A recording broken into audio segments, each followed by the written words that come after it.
Just a decade ago, the word cryptocurrency was known only to specialists in this field, and today it's one of the main segments of the IT market with a capitalization of many hundreds of billions of dollars. And this was mostly due to the contribution of a number of personalities who at one time were able to correctly assess the capabilities of this new direction. One such personality is without a doubt Vitaly Buterin, who at the age of just 21 co-founded the second most popular cryptocurrency in the world, Ethereum. It was this man who proposed its concept and name, and then actively took part in the development and implementation over the following years. The job was decently stressful and challenging, but the result exceeded all expectations. Most recently, at the age of less than 30 years old, Buterin became a cryptocurrency billionaire. We'll tell you today, how did he come to such impressive success in such a short time by any standards? You're watching Wealth History, and we continue this episode.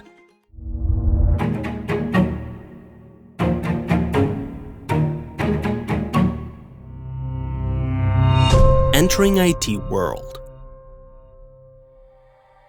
Son, my mother and I wish you a happy birthday, and we present to you this gift. With these words, young computer scientist Dmitry Buterin took a step to the side and several cardboard boxes opened before the eyes of his 4-year-old son Vitaly. Listen, Vitaly, some people say that at your age it will be premature, but for some reason it seems to me that in your case it'll not be so. Vitaly stood still, smiling and didn't know what to say. He was stunned, because his parents had just given him a real computer, which at that time in 1990s was still considered a rather expensive luxury. The child knew what it was. After all, his father and mother were related to information technology, but he didn't yet know why he could need this thing. Well, except for some games to play. And Dmitry remembered how he and his wife Natalia discussed the day before what to give their son for his birthday. "Oh, honey, don't you think that such a gift will still be premature for him?" his wife asked. "Of course, he's a smart boy, but at this age it's too early to do programming or anything serious. Maybe it's better to wait for a few years." "You know what's the thing here?" he replied to her then. "Of course, it's just a toy for him now. But once he gets used to this toy, he'll later learn everything related to it faster, because the computer will become a part of life, and it will already be different from ours. It's just like we live differently from our parents now. I mean, many things that are unusual for them are a normal routine for us." "I guess you're right," Natalia replied after a little thought. "Well, then let's give him just such a gift." And indeed, at first, small Vitaly perceived the new thing as a large game console and played various shooting games and adventure games. But then he gradually became interested in how a computer works, and after that he took his first steps in learning programming. The boy started with macros for Excel spreadsheets and then moved on to learning the simplest programming languages. It was more than successful for him. When he was just 7 years old, Vitaly created his first game, the characters of which were fairy tale rabbits. North America. By that time, a serious change had taken place in his life. He went overseas with his father to conquer America, or to be more precise, Canada, where the family arrived in the year 2000. "You know," his father told him, "there are many opportunities and prospects for programmers here now. You've got to study and you'll be able to achieve a lot. You're a smart boy, I know it, and I'll help you as much as I can." And indeed, as his son grew up, Dmitry shared his knowledge with him and at the same time encouraged him to do programming. It was under his influence that Vitaly mastered a rather complex C++ language by the age of just 10 years old, and then began to design games for personal computers in it. By that time, he already knew that he would also study computer science, and therefore, after graduating from high school, he first went to the best private center in Toronto to prepare for universities, the Abelard School, and this helped him enter the University of Waterloo, one of the best higher education institutions in all of Canada. It was a time when the world was just recovering from the financial crisis that broke out in the fall of 2008. It began with the collapse of the seemingly reliable Lehman Brothers, and it prompted many people around the world to look for replacements for distrusted traditional banking structures. And even if not immediately, it turned out that such a replacement is for sure possible. Bitcoin Magazine. The year 2009 began with panic. How deep will the global economy fall? and at that time few people paid attention to the emergence of the world's first peer-to-peer payment system called Bitcoin, which used the unit of the same name to record transactions. Well, you never know what happened there. There are so many such things that appear and disappear every single week. At that time, only a few people were interested, and Bitcoin itself was worth at that moment less than 1 cent. In any case, during the first exchange of this cryptocurrency for real money, just $5 was bought, or more than 5,000 Bitcoins, which now makes you nervously hiccup from the realization of how much such a purchase would cost in our time. And yes, more than $300 million, a sum which is hard to believe in. Vitaly's father learned about the new cryptocurrency and the concept of blockchain a little later, and in 2011 he shared this information with his son. Dmitry always told him about those novelties that he personally considered interesting and worthy of attention. This is for sure intricate, but do you think it's going to work?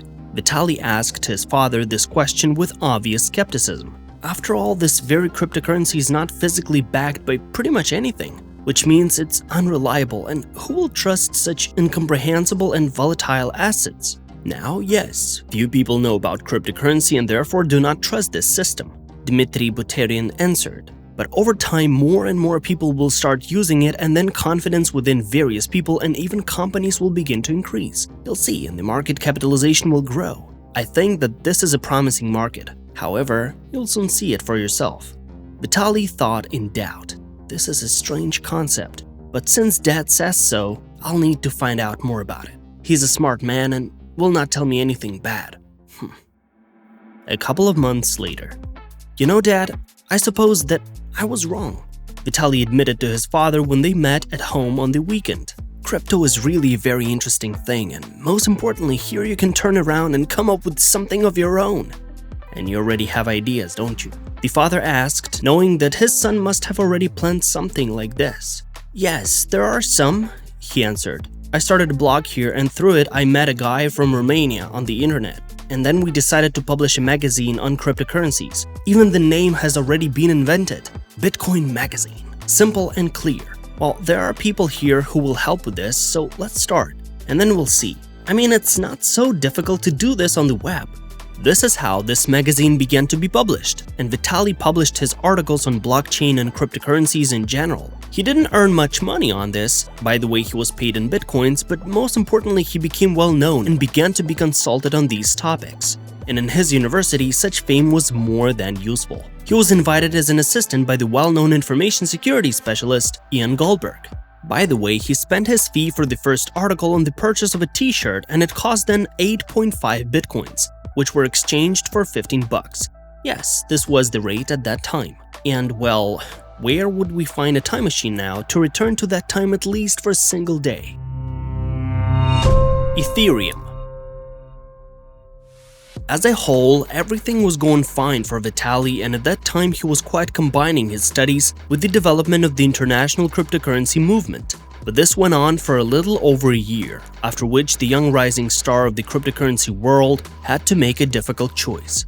After all, there are only 24 hours in a day, and besides, sometimes you also need to rest and take a nap, even when you're young and full of strength and enthusiasm.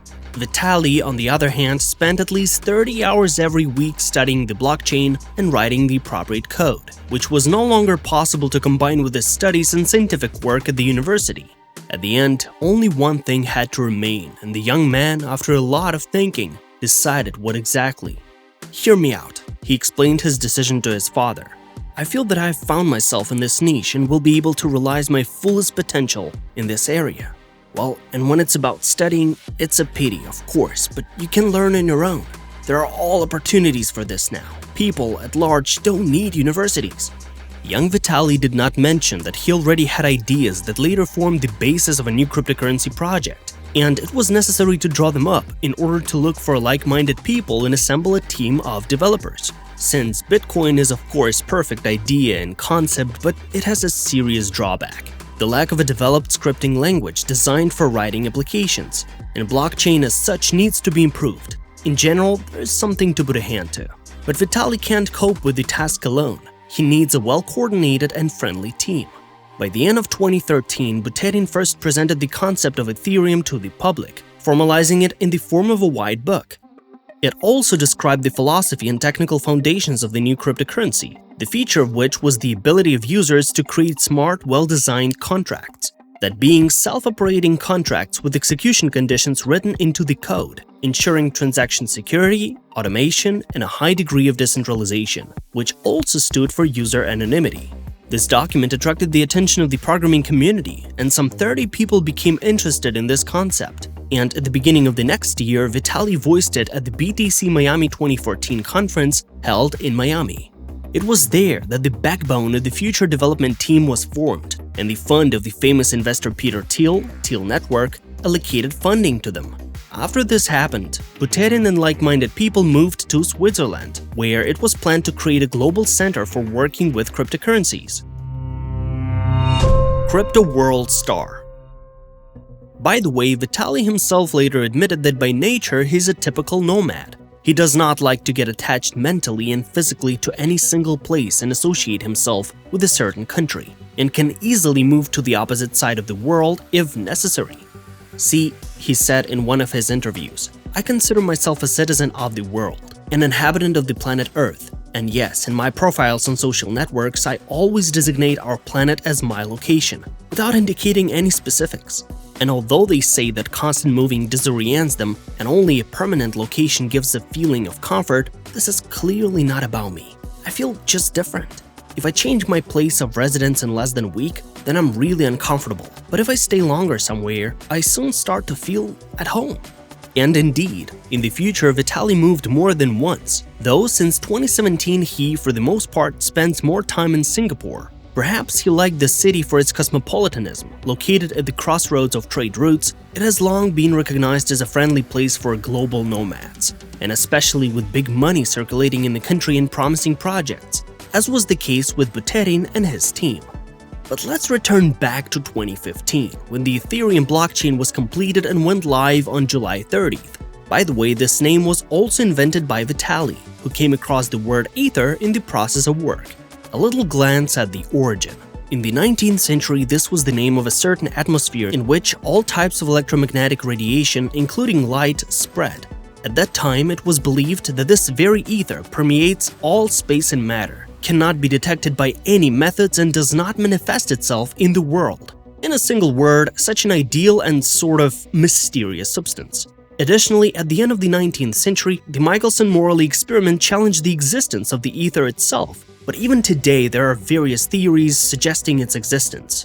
That's interesting, Vitalik thought. Our platform also needs to be the foundation and inconspicuous environment for applications, so it's a word that's more than adequate for this. Alright, the decision has been made. Let it be Ethereum. The emergence of Ethereum has become a real sensation in the cryptocurrency world. After all, on this blockchain, it was possible to build any other services, gaming, salary payment, or other that was required. It's not surprising that the number of its users began to increase rapidly, and soon it became the second most popular cryptocurrency project after Bitcoin. Large companies and other structures have shown interest in it, and a number of truly influential personalities such as Steve Wozniak said that in the long term, Ethereum may even surpass Bitcoin in terms of its prevalence. And it's not surprising that in the year 2016, such a structure as the Ethereum Enterprise Alliance (EEA) was created, whose members included such large companies as BP and JP Morgan. Its goal was to find opportunities for the practical application of technologies on the Ethereum platform, and Vitaly Buterin expressed his approval of such professional investments in blockchain. In fact, this meant a certain change in his early views on this technology. Then he believed that it would give people financial freedom, but later he really didn't like how it was used exclusively for quick enrichment. However, as he later admitted, his youthful radicalism had already passed, and he had to adapt to a world where there are no obvious villains and heroes. Expectations and harsh reality. In the same 2016, after a long absence from this country, Vitalik visited Russia. But if he left as an unknown boy, now he was already well known all over the world. And not only because he became a millionaire, not a very noticeable event, there are quite a lot of them in the world. He just became one of the most prominent figures in the cryptocurrency community. So much so that when in the summer of 2017 it was reported that he was allegedly killed in a car accident, the ETH rate fell at least briefly, but without any doubt, significantly. Despite various claims, Vitaly himself soon confirmed that he was still in this physical world, and in an original way. He published a picture of a sheet of paper with the number of the last Ethereum block written on it, and the corresponding hashtag. It was a very strange feeling, Vitaly recalled later. My relatives started sending me messages on WeChat all the time, "Am I okay?" and stuff like that. It seems that fame and recognition in public began to do me more harm than good. People began to recognize me in the street and regularly try to talk to me or get advice. I didn't want to be a leader at all, but over time, Ethereum grew and needed a major public figure to develop. And it so happened that this role had to be taken by me. Yes, as a teenager, Vitaly, like many of his peers, tried to rebel against the system. But when he grew up and got acquainted with the realities of our harsh world, he left this business, especially since cryptocurrencies fit into it quite well. Although they were originally conceived as alternative to the predatory banking system and as an escape from this system, in fact, the same banks also began to use them perfectly well. And it turns out that just another financial instrument has come into the world, which can be used for transnational money transfers and, of course, speculations. What more and more people are doing now is that almost exclusively all projects in this area are aimed fully at fast, relatively reliable money making. Buterin himself once admitted to a journalist that 2017 was a turning point in this regard, when those using Ethereum technology began to massively adapt it to crowdfund virtual money in order to finance their businesses, and also they began to issue their own coins on its basis, which led to an explosive growth in the rate of the two leading cryptocurrencies, Bitcoin and Ethereum. But at the same time, there was talk in society that this was a kind of analog of the infamous tulip fever in Holland in 1637. When during the year tulip bulbs first rose in price just tenfold, and then just as rapidly collapsed to the previous level. And here there was clearly a similar rush demand. We've created an extremely strange culture in which some completely random projects pretty much effortlessly raise several millions of dollars, and everyone around is saying, "Come on, it's nothing." Vitaly said with a visible gloominess about this. "You know, it's really a bubble, although many people deny it." But he nevertheless remained involved in the Ethereum project and, more so, promoted it in every possible way in all countries and at all levels. After all, according to him, people can use this platform to interact with each other and make transactions, even in cases when they don't trust each other. Vitaly Buterin today. In 2018, Buterin's efforts in the field of cryptocurrencies were recognized by the University of Basel, which awarded him an honorary doctorate. A little earlier, he was included in the ratings of the most influential young people in the world, compiled by Forbes magazine, and, no less important, his fortune began to grow rapidly. Obviously, this was due to the growth of the cryptocurrency rate. Vitaly keeps his main assets in cryptocurrency coins, which in general are constantly growing in price. He has never told to any agency or journalists how much money he has. But in 2021, the same Forbes estimated his fortune at $1.3 billion. In other words, the humble programmer became a billionaire even before he turned 30, which by all measures can be called a dazzling success. It's not a surprise that in March 2022, he was featured on the cover of Time magazine, in the company of the most famous and influential personalities of our planet. By that time, Vitaly began to travel around the world less often, primarily due to the pandemic. And then it became a habit for him, and now, by his own admission, he prefers to stay at one place for 2 to 3 months or even a little more at times. In addition to Singapore, he also likes to stay in San Francisco, where one of the main offices of Ethereum is located. He also called Germany, Canada, and Mexico his other favorite countries. And in 2022, Buterin also received Montenegrin citizenship. You know, the cuisine in Mexico is just great. I like it very much. He once opened up in a conversation with a friend. And Canada has phenomenal parks where you can have a good rest and relax. And finally, Buterin does a lot of charity work and transfers cryptocurrency to a number of foundations. Back in the mid-2010s, he admitted that he was interested in the topic of immortality in eternal youth, and therefore invested in such projects and believed that the goal could be achieved presumably by 2060. Once he was asked what will he do if he gets this very eternal life and youth. Well, of course, to enjoy life, he replied without hesitation. For example, I learned those languages that I do not know yet. By the way, Vitaly speaks very well not only in his native Russian and English tongues, but also knows Chinese, French, and German. An unattainable goal, you might ask? Perhaps yes, but 2 decades ago, no one knew anything about cryptocurrencies either, and now they have become part of our everyday life. Who knows what the future holds for all of us? That's right, no one. You were watching Wealth History. If you enjoyed watching this episode, then leave a like as well as subscribe, and we'll see you in our upcoming episodes.